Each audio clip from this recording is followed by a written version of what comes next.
Ayan. Hello everyone. Ako nga po pala si Rochelle Reyes and today is sharing something that's not just about history, it's about courage, education, and human power. And let's talk about the Letter to the Woman of Malolos, isa sa mga pinaka-iconic na isinulat po ni Rizal na hanggang sa ngayon po ay patuloy po na nagbibigay halaga sa atin at inspirasyon sa damdamin at isipan po natin. And next is, ayan, introduction. Imagine this 1889 Spanish colonization. Mahigpit po ang simbahan at limited po ang galaw po ng kababaihan pero po out of now here 20 young women of Malolos stood up and said, "Gusto naming mag-aral." Hindi po sila natakot. Hindi po sila natakot. Marcelo H. Del Villar had a big role in the history of the women of Malolos. Siya po mismo ang nag-request po kay Dr. Jose Rizal na sumulat po ng liham para sa mga kababaihan bilang papuri po sa tapang at paninindigan po nila. Dahil dito, isinulat po ni Rizal ang To the Young Woman of Malolos.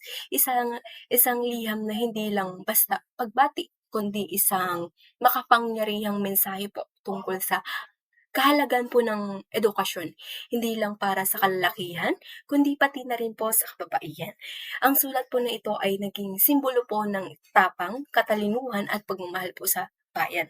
Naging paalala rin po ito kung gaano kahalaga ang reasoning, critical thinking, at pagkakaroon po ng sariling paninindigan.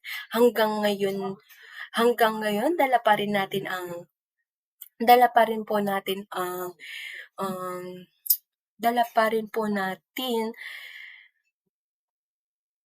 ang sariling panindigan. Hanggang ngayon dala pa rin po natin ang inspirasyon ng liham na yon na dapat laging ginagamit ang isip at puso sa paglaban para po sa bayan.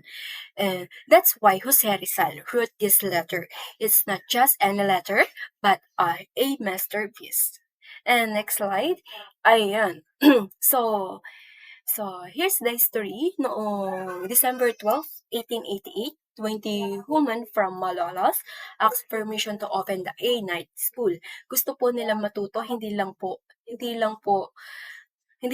Tagalog, kundi po pati Spanish. Hindi po pumayag po ang mga praile, pero po si Gobernador General Weyler, pumayag po siya.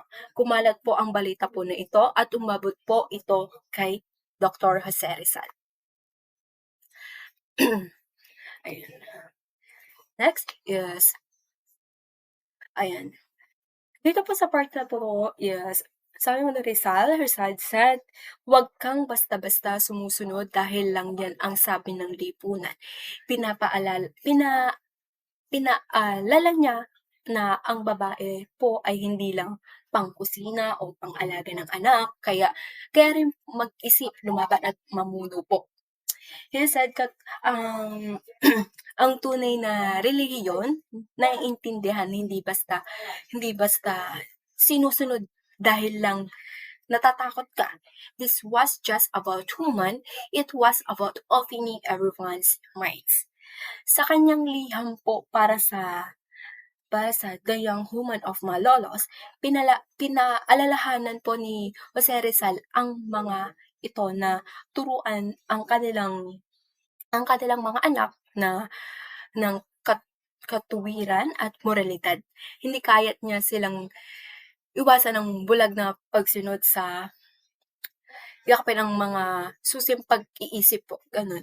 Binigyang diin niya ang kahalagan ng paglaban para sa katarungan at sa ikakaunlad ng bayan at ang hindi pagpapasakop sa mga kagustuhan lang ng mga praile. Ayan. Here's what Rizal wanted to say loud and clear. Human have built a strong nation, a wise, educated mother raises brave and patriotic children. Don't believe it fate that only teaches fear. And lastly is that up for what is right. Kahit nakakatakot, kahit mag-isa ka, grabe 'di ba? Parang sinasabi niya, "Babae ka, hindi ka lang babae, ikaw ang simula ng pagbabago." Pagbabago, yes. Ito ang mga aral na ito ang mga aral na tumama po talaga sa akin. Don't blindly follow, questions things, education power. And yes, human are not we. They are leaders, kaya kung kung feeling mo minsan na parang wala kang boses, isipin mo kung kaya ng kababaihan ng malolos noon, kaya mo rin ngayon. Kaya mo rin talaga ngayon. Now you might ask, so bakit nga ba relevant pa 'to? Bakit relevant pa rin 'to ngayon? Because women are still fighting for equal pay, for respect, for rights, and resolve messages. Still speaks volumes na ang tunay na pagbabago hindi lang manggagaling sa protesta. Hindi lang manggagaling sa protesta, manggagaling din sa tapang, talino at pagkakaisa. Yes. Ayan. In the end, this letter is not just a historical artifact. Ayan. It's a mirror na kahit anong panahon, kapag may edukasyon ka, may paninindigan ka. At may malasakit ka, pwede kang magpabago ng mundo. Kaya kaya huwag mong baliwalain ang boses mo, babae ka man o lalaki, may halaga ka at kung may mali kung may mali, may karapatan kang itama 'yon. Just like that, just like the woman of Malolos. To the young woman of Malolos become a symbol of the